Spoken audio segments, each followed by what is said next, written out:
introduce Jean MacDonald. We are very lucky to have you here today, Jean. Jean comes from a background of commercial insurance, correct? She is one of the few designated Toastmaster, right?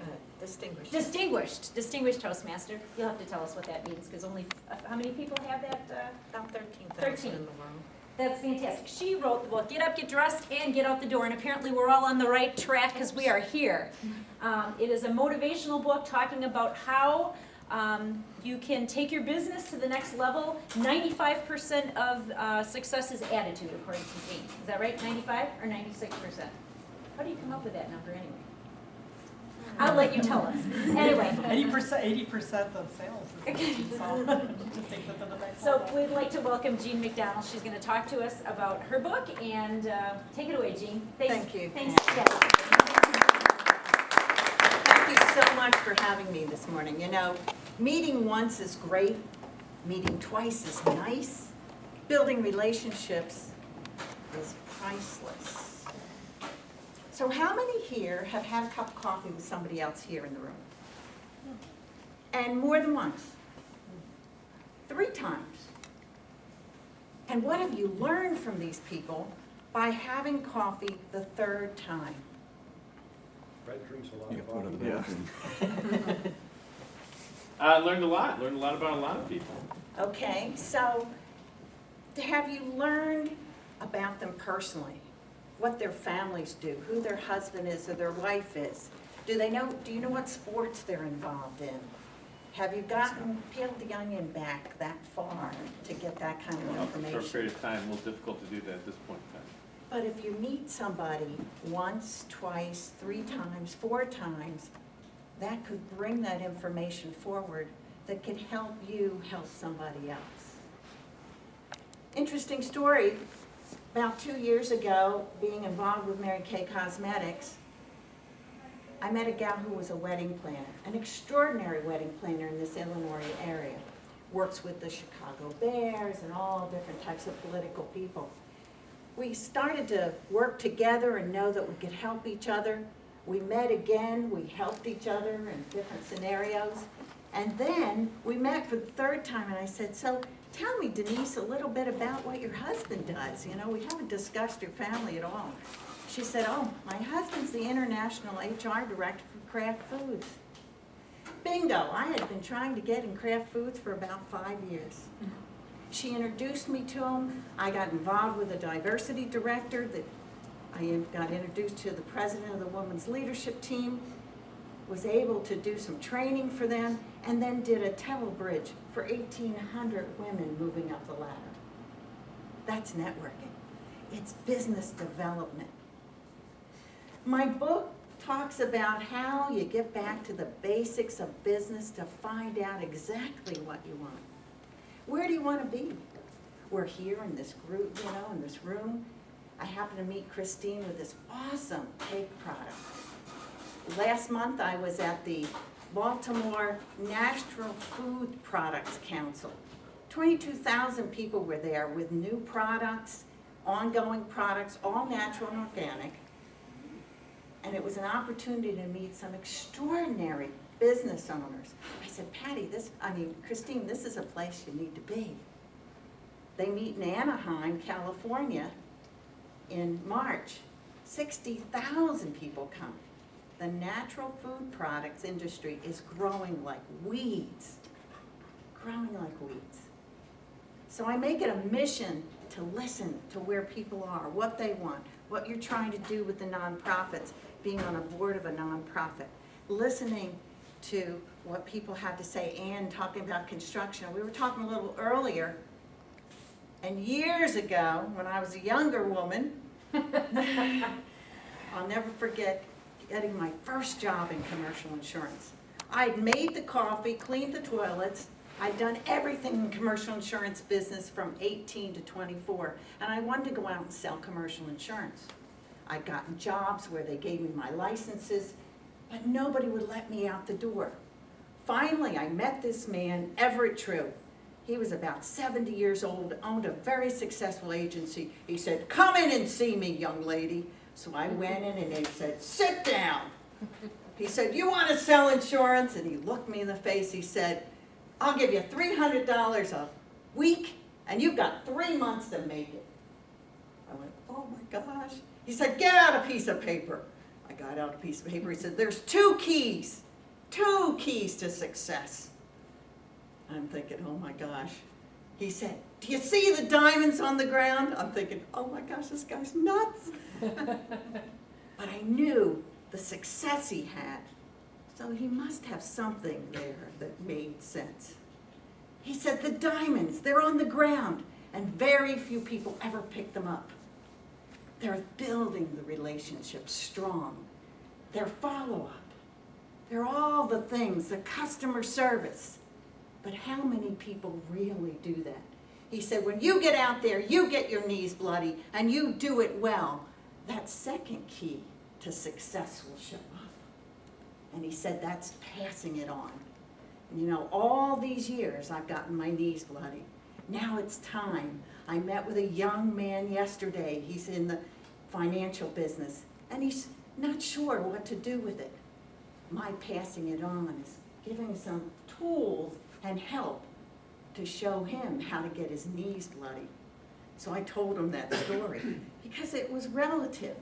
Well, for Ann, talking to her, being that neophyte or that woman in a man's world, getting my knees bloody, boy, did I learn. I was attached to that man's hip. Wherever he went, I went.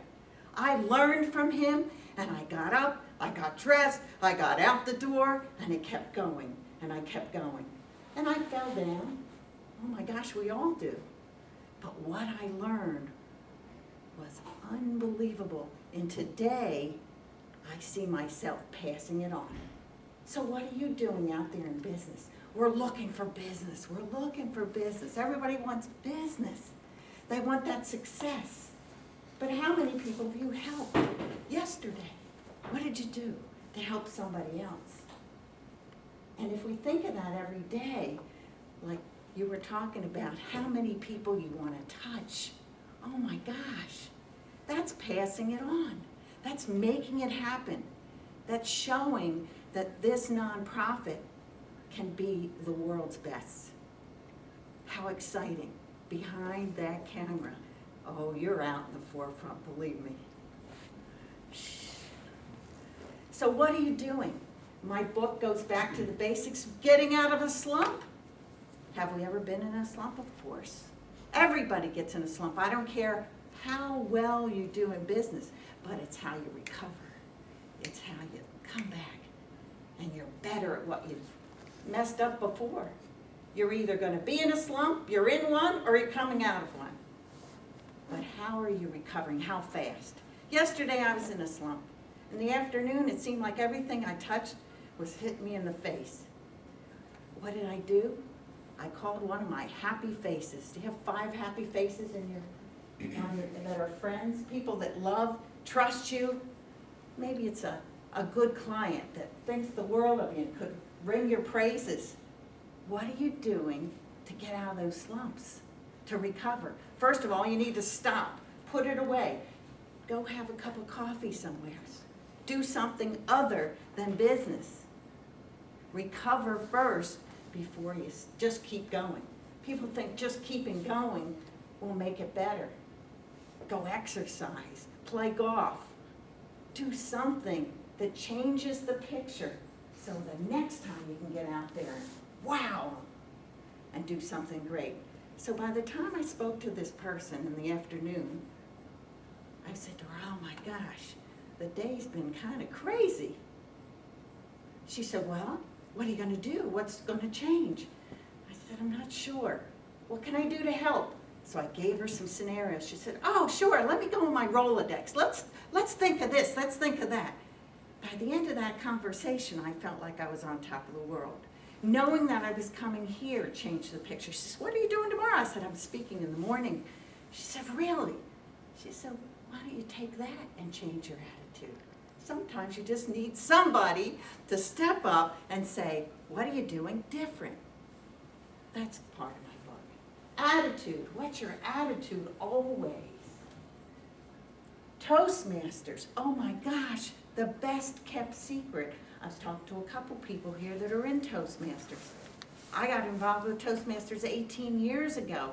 It has changed my life. I always did public speaking, but now it made it crisp. It changed. If you aren't in Toastmasters, I'm going to tell you, this will change your business, give you more confidence. Christine agrees with me. Oh, yeah. And It is a it game helps you. changer. Really, it's a game changer. You may say, well, I'm a professional speaker. Oh, I speak all the time. Well, why not practice? Come with us, practice. Learn to give an excellent 60-second. Learn to be able to do a 5 to 7 minute speech and keep it at 5 to 7 minutes. And be the best you can be. So let me circle around here and talk a little bit about something else that's in my book. When you sit down for a cup of coffee, what does the cup of coffee look like? Do you start the conversation or do they? Is it all about you? Or are you really looking to find out what that person wants, who they are, where they're challenged, where they want to be, what they want from their business? Maybe they're stuck right now, and you could open up your LinkedIn to thousands of people and help them find something they're looking for. When you sit with them for a cup of coffee, are you prepared? Have you looked at them on LinkedIn? Do you know what they look like or who they are? I had a gentleman call me, he says, I'm meeting you for coffee tomorrow, but I don't know what your picture looks like. He didn't look on my LinkedIn, he certainly didn't go to my website. It's big as life, it would have scared him if he'd looked at it. Doggone it. What are you doing to set yourself apart? In business today, if we are not extra creative, we are just the 97% all going this way. What are you doing to be that 3%? What are you doing to take that telemarketing business to a whole different level? That construction business, that here you are, a woman in this business, you could take that to a whole different level. But when you sit with somebody and you're talking to them and you're helping them find what they want, are you listening? Do you have a piece of paper in front of you? Is it dated? Are you really hearing what they want, what they're looking for, where they want to be, and what they want to do? Or are you waiting to put your 2 cents in to sell them something? What are you doing to help them find what they want? Every person I meet with, I'm going to look at your LinkedIn. I'm going to look at your website. I want to know who you are and what makes you tick. I want to be able to see what you want, hopefully, from that LinkedIn. That's a phenomenal tool. If you're not using it today, you need to go back, get your LinkedIn in order so people can see what you want, who you are. So when I sit with somebody, I have a group of questions that I ask them. And it's, first of all, creating the connection. Tell me a little bit about yourself. And let them tell you. Don't start talking. Let them tell you. What do you enjoy most about what you do? Where do you see yourself in the next 5 years? And let's talk about some things we might have in common as we talk through the first 3 things. And what's your biggest challenge? Whoa, that's a big one. Most people won't tell you at first, so I ask it again. And sometimes then they'll tell you a little bit more. How can I help you grow your business? Who can I introduce you to? And let me tell you about the organizations I belong to. I'd love to invite you. How do you build your credibility? What do you do to build your credibility? Do you bring people along to meetings like this, or do you just come? Patty brought Roseanne this morning. How nice. So she could meet all these people.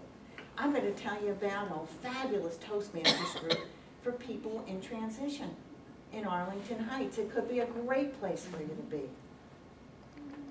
So what are you doing to build your credibility as you talk to people with these questions? And that's by saying, hey, Patty, I'd love to invite you to this.